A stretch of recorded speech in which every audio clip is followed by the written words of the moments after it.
राधे राधे। श्री हरिदास श्री कुंज बिहारी। कैसे हैं आप सभी लोग? आई होप कान्हा जी की कृपा से आप सभी लोग अच्छे होंगे और स्वस्थ होंगे। वैशाख मास महात्म्यम अध्याय 15 की कथा। धर्म वर्ण की कथा। कलयुग की अवस्था का वर्णन और धर्म वर्ण की और पितरों का संवाद।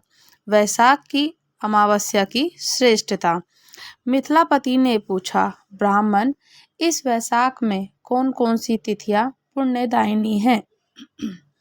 ऋतदेव बोले, सूर्य के मेष राशि पर स्थित होने पर वैशाख मास में तीनों तिथियां और 30 तिथियां पुण्यदायिनी मानी गई हैं। एकादशी में किया हुआ पुण्य कोटि गुना होता है। उसमें स्नान, दान, तपस्या, होम, देव पूजा, पुण्य कर्म, कथा श्रवण किया जाए तो वह तत्काल मुक्ति देने वाला है। जो रोग आदि से ग्रसित हो और दृढ़ता से पीड़ित हो, वह मनुष्य इस पुण्यमयी कथा को सुनकर कृतज्ञ हो जाता है। वैशाख मास में मन से सेवन करने योग्य है, क्योंकि वह समय उत्तम गुणों से युक्त है। दरिद्र, धनाढ्य, पंगु, अंधा, नपुंसक, विधवा, साधारण स्त्री, पुरुष, बालक, युवा, वृद्ध, रोगों से पीड़ित मनुष्य ही क्यों ना हो, वैशाख मास का धर्म सबके लिए अत्यंत सुख साध्य है। परम पुण्यमय वैशाख में जब सूर्य मेष राशि में स्थित हो, तब पापनाशनी अमावस्या कोटि गया के समान फल देने वाली होती है। राजन, जब पृथ्वी पर राजऋषि स्वर्णी का शासन था, उस समय 30वें कलयुग के अंतिम में सभी धर्मों का लोप हो चुका था और उस समय अनर्त देश में धर्मवर्ण नाम से विख्यात एक ब्राह्मण थे। मुनिवर धर्मवर्ण ने उस कलयुग में किसी समय महात्मा मुनियों के सत्रयाग में सम्मिलित होने के लिए पुष्कर क्षेत्र की यात्रा की। वह कुछ व्रतधारी महर्षियों ने कलयुग की प्रशंसा करते हुए कहा, किस प्रकार से सतयुग में भगवान विष्णु जी को संतुष्ट करने वाला जो पुण्य 1 वर्ष में साध्य है, वही त्रेता में 1 मास में है, द्वापर में 15 दिनों में साध्य होता है, परंतु कलयुग में भगवान विष्णु जी का स्मरण कर लेने से ही उससे 10 गुना पुण्य होता है। कलयुग में बहुत थोड़ा पुण्य भी कोटि गुना हो जाता है। जो एक बार भी भगवान का नाम लेकर दया दान करता है और दुर्भिक्ष में अन्न देता है, वह निश्चय ही ऊर्ध्व लोक में गमन करता है। यह ऋषि सुनकर देव ऋषि नारद हंसते हुए उन्मत्त के समान नृत्य करने लगे। सभासदा ने पूछा, नारद जी, क्या बात है? तब बुद्धिमान नारद जी ने हंसते हुए उन लोगों को सब उत्तर दिया, आप लोगों का कथन सत्य है, इसमें संदेह नहीं है। कलयुग में सवलप कर्म से ही महान पुण्य का साधन किया जाता है और कलेशों का नाश करने वाले भगवान केशव स्मरण मात्र से ही प्रसन्न हो जाते हैं। मैं आप लोगों से ये कहता हूँ कि कलयुग में 2 बातें दुर्घट हैं, शिशोंद्रिय का निग्रह और जिह्वा को वश में करना। ये दोनों कार्य जो सिद्ध कर ले, वही नारायण स्वरूप है। कलयुग में आपको यहाँ नहीं ठहरना चाहिए। नारद जी की ये बात सुनकर उत्तम व्रत का पालन करने वाले महर्षि सहसा यज्ञों को समाप्त करके सुखपूर्वक चले गए। धर्मवर्ण ने वह बात सुनकर भूलोक को त्याग देने का विचार किया। उन्होंने ब्रह्मचार्य व्रत धारण और दंडक और कमंडलू हाथ में लिए और जटा वक्कलधारी होकर कलयुग के अनाचरी पुरुषों को देखने के लिए घर छोड़कर चल दिए। उनके मन में बड़ा विस्मय हो रहा था। उन्होंने देखा मनुष्य पापाचार में प्रवृत्त हो बड़े भयंकर और दुष्ट हो गए हैं। ब्राह्मण पाखंडी हो चले हैं, शूद्र संन्यास धारण करते हैं, पत्नी अपने पति से द्वेष करती है, शिष्य गुरु से वेर करता है, सेवक स्वामी के और पुत्र पिता के घात में लगा होता है। ब्राह्मण शूद्रवत और गाय बकरियों के समान हो गई। वेदों में गाथा की प्रधानता रह गई है। शुभ कर्म साधारण लौकिक कृत्यों के ही समान रह गए हैं। इनके प्रति किसी की महत्व बुद्धि नहीं है। भूत प्रेत और पिशाच आदि की उपासना चल पड़ी है। सब लोग मैथुन में आसक्त हैं और उसके लिए अपने प्राण भी खो बैठते हैं। सब लोग झूठी गवाही देते हैं। मन में सदा छल और कपट भरा रहता है। कलयुग में सदा लोगों के मन में कुछ और वाणी में कुछ, क्रिया में कुछ और मुंह पे कुछ। सबकी विद्या किसी न किसी सर्वथा को लेकर ही होती है और केवल राजभवन में उसका आदर होता है। संगीत आदि कलात्मकताएं विद्याएं राजाओं को प्रिय हैं। कली में अधम मनुष्य पूजे जाते हैं और श्रेष्ठ पुरुषों की अवहेलना होती है। कली में कलयुग के वेदों के विद्वान ब्राह्मण दरिद्र होते हैं। लोगों में भगवान की भक्ति नहीं होती। पुण्य क्षेत्र में जटाधारी तपस्वी बनकर धर्म की व्याख्या करते हैं और सभी मनुष्य अल्प आयु दयाहीन शठ होते हैं। कलयुग में सभी धर्म के विख्याता बन जाते हैं और दूसरों से कुछ लेने में ही उत्सव मानते हैं। अपनी पूजा कराना चाहते हैं और व्यर्थ ही दूसरों की निंदा करते हैं। अपने घर आने पर सभी अपने स्वामी के दोषों की चर्चा में तत्पर रहते हैं। कलयुग में लोग साधुओं को नहीं जानते, पापियों को बहुत आदर देते हैं। दुराग्रही लोगों को इतना दुराग्रही होते हैं कि साधु पुरुष के एक दोष का ढिंडोरा पीटते हैं और पाप आत्माओं के दो समूह को भी गुण बतलाते हैं। कलयुग में गुणहीन मनुष्य दूसरे के गुण ना देखकर उनके द्वेष ही ग्रहण करता है।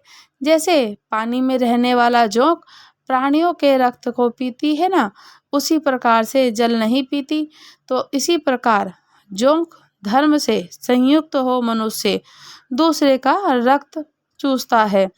औषधियाँ शक्तिहीन होती हैं। ऋतुओं में उलट पुलट का फेर हो जाता है। सब राष्ट्रों में अकाल पड़ जाता है। कन्या योग्य समय में संतान उत्पत्ति नहीं करती। लोग नट और नृत्यों में विद्या में विशेष प्रेम करते हैं। जो वेद वेदांत की विद्याओं में तत्पर और अधिक गुणवान हैं, उन्हें अज्ञानी मनुष्य सेवा की दृष्टि से देखते हैं। कन्या योग समय में संतान उत्पत्ति नहीं करती और लोग नट नृत्यों के विद्याओं से विशेष प्रेम करते हैं। जो वेद वेदांतों की विद्याओं में तत्पर और अधिक गुणवान है, उन्हें अज्ञानी मनुष्य सेवा की दृष्टि से देखते हैं। वे सबके सब भ्रष्ट होते हैं। कलयुग में लोग श्राद्ध कर्म त्याग करते हैं, वैदिक कर्मों को छोड़ बैठते हैं। जिह्वा पर भगवान विष्णु का नाम कभी नहीं आते। लोग श्रृंगार रस में आनंद का अनुभव करते हैं, उसी के गीत गाते हैं। कलयुग में मनुष्य ना कभी भगवान विष्णु जी की सेवा देखी जाती है, ना शास्त्रीय चर्चा होती है और ना ही कहीं यज्ञ की दीक्षा है, ना विचार का लेस है, ना तीर्थ यात्रा है और ना दान धर्म है। और देखे जाते हैं, ये कितने आश्चर्य की बात है कि उन सबको देखकर धर्म वर्णों का बड़ा भय लगा है। पाप से कलयुग की हानि होती है और कुल की भी हानि होती है। अत्यंत आश्चर्य से चकित हो वह दूसरे द्वीप में चले गए। सभी द्वीपों में लोकों में विचरते हुए बुद्धिमान धर्मवर्ण किसी समय कौतूहलवश पितृलोक में गए। वहां उन्होंने कर्म से कष्ट पाते हुए पितरों की बड़ी भारी और बड़ी भयंकर दशा देखी। वे दौड़ते और रोते हुए गिरते पड़ते थे। उन्होंने अपने पितरों को भी नीचे अंधकूप में पड़े हुए देखा। उन्होंने देखा, आश्चर्यचकित होकर, कि धर्मवर्ण ने पूछा कि आप लोग कौन हैं, किस दुस्तूर और किस दुस्तर कर्म के प्रभाव से अंधकूप में आप लोग पड़े हैं। पितरों ने कहा, हम श्रीवत्स गोत्र वाले हैं। पृथ्वी पर हमारी कोई संतान नहीं रह गई। हम श्राद्ध और पिंड से वंचित हैं, इसलिए यह हमें नरक का कष्ट भोगना पड़ता है। संतानहीन दुरात्माओं का अंधकूप में पतन होता है।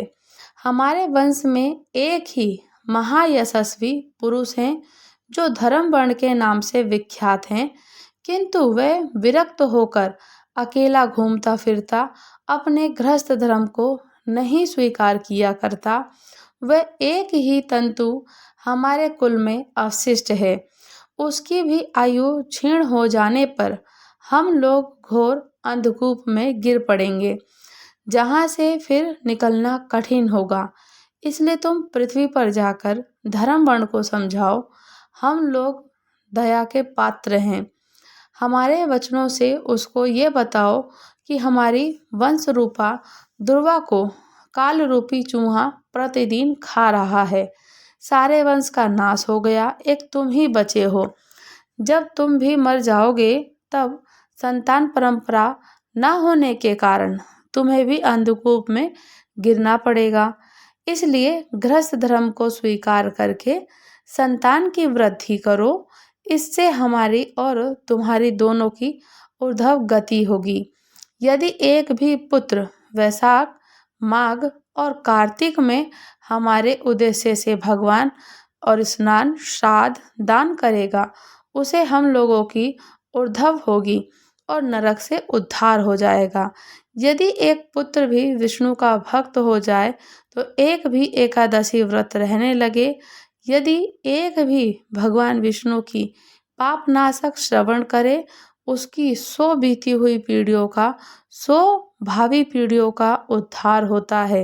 वह पीढ़ियां पाप से आवृत होने का नरक का दर्शन नहीं करती। दया और धर्म से रहित बहुत से पुत्रों और जन्म के क्या लाभ हैं, जो कुल में उत्पन्न होकर सर्वव्यापी भगवान नारायण की पूजा नहीं करते। इस प्रकार प्रिय वचनों के द्वारा धर्म वर्ण को समझाकर तुम उसे विरक्तपूर्ण ब्रह्मचार्य आश्रम से गृहस्थ आश्रम में प्रवेश करने की सलाह दो। पितरों की ये बात सुनकर धर्मवर्ण अत्यंत विस्मित हुआ और हाथ जोड़कर बोला, मैं ही धर्मवर्ण नाम से विख्यात आपके वंश का दुराग्रही बालक हूँ। यज्ञ में महात्मा नारद जी का ये वचन सुनकर कलयुग में कोई भी रसनेन्द्रिया और शिशेन्द्रियों का दृढ़ता पूर्वक संयम नहीं रखता। मैं दुर्जनों की संगति से भयभीत हो अब तक दूसरे द्वीपों में घूमता रहा। इस कलयुग में 3 चरण बीत गए। अंतिम चरण भी 3.5 भाग व्यतीत हो चुके हैं। मेरा जन्म व्यर्थ बीता, क्योंकि जिस कुल में मैंने जन्म लिया उसमें माता पिता के ऋण को भी मैंने नहीं चुकाया। पृथ्वी के भारभूत और उस शत्रुतुल्य पुत्र के उत्पन्न होने से क्या लाभ, जो पैदा होकर भगवान विष्णु और अपने पितरों की पूजा ना करे। मैं आप लोगों की आज्ञा का पालन करूंगा। बताइए, पृथ्वी पर किस प्रकार मुझे कलयुग से आप संसार से और बाधा नहीं प्राप्त होगी। धर्म वर्ण की बात सुनकर पितरों के मन को कुछ आश्वासन मिला। वे बोले, बेटा, तुम गृहस्थ आश्रम स्वीकार करके संतान उत्पत्ति के द्वारा हमारा उद्धार करो। जो भगवान विष्णु जी की कथा में अनुरुक्त होते हैं, निरंतर श्री हरि जी का स्मरण करते हैं, सदाचार के पालन में तत्पर रहते हैं, उन्हें कलयुग में बाधा नहीं पहुंचती।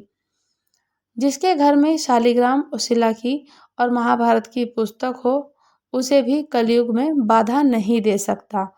जो वैशाख मास के धर्म का पालन करे, माघ मास में स्नान में तत्पर होता हो और कार्तिक में दीपदान करता हो, उसे भी कलयुग की बाधा नहीं होती। जो प्रतिदिन महात्मा भगवान विष्णु की पापनाशक मोक्षदायिनी दिव्य कथा सुनता है, घर में बलि विश्वदेव होता है। शुभ कारणी तुलसी स्थित होती है। जिसके आंगन में उत्तम गाय रहती है उसे भी कलयुग में कोई बाधा नहीं होती। इस पापात्मक युग में तुम्हें कोई भय नहीं है बेटा, शीघ्र ही पृथ्वी पर जाओ। इस समय वैशाख चल रहा है और ये सबका उपकार करने वाला मास है। सूर्य के मेष राशि पर स्थित होने पर 300 तिथियां पुण्यदानी मानी गई हैं। एक एक तिथि में किया हुआ पुण्य कोटि कोटि गुना अधिक होता है। उनमें से जो वैशाख की अमावस्या तिथि है वह मनुष्य को मोक्ष देने वाली है। देवता और पितरों को बहुत प्रिय है, शीघ्र ही मोक्ष की प्राप्ति करने वाली है। जो उस दिन पितरों के उद्देश्य से श्राद्ध करते हैं, जल से भरा हुआ घड़ा पिंड देते हैं, उन्हें अक्षय फल की प्राप्ति होती है। तुम शीघ्र जाओ और अमावस्या जब अमावस हो तब कुंभ सहित श्राद्ध पिंडदान करो। सबका उपकार करने के लिए गृहस्थ धर्म का आश्रय लो। अर्थ धर्म और काम से संतुष्ट हो उत्तम संतान पाकर फिर मनुव्रति से रहते हुए सुखपूर्वक दीपवंतरों में विचरण करो। पितरों के इस उपकार और प्रकार आदेश सुनकर धर्मवर्ण मुनि शीघ्रता पूर्वक भूलोक में गए। वहां मेष राशि में सूर्य के स्थित होने और वैशाख में प्रातःकाल स्नान करके देवताओं ऋषियों में पितरों के तर्पण किया और कुंभ दान सहित पाप विनाशक श्राद्ध करके उसके द्वारा पितरों को पुनरावृत्ति रहित मुक्त प्रदान करी मुक्ति। उसके पश्चात उन्होंने स्वयं विवाह करके उत्तम संतानों को जन्म दिया। लोक में पापनाशनी अमावस्या तिथि को प्रसिद्ध किया। इसके पश्चात भक्ति पूर्वक भगवान की आराधना करने लगे। हर्ष के साथ गंधमादन पर्वत पर चले गए। इसलिए वैशाख की अमावस्या तिथि परम पवित्र मानी गई है। राधे राधे। श्री हरिदास श्री कुंज बिहारी। अगर आप लोग हमारे चैनल पर नए हैं तो चैनल को लाइक शेयर सब्सक्राइब करना ना भूलें। अच्छे अच्छे प्यारे प्यारे से पॉजिटिव्स कमेंट्स कीजिए। राधे राधे।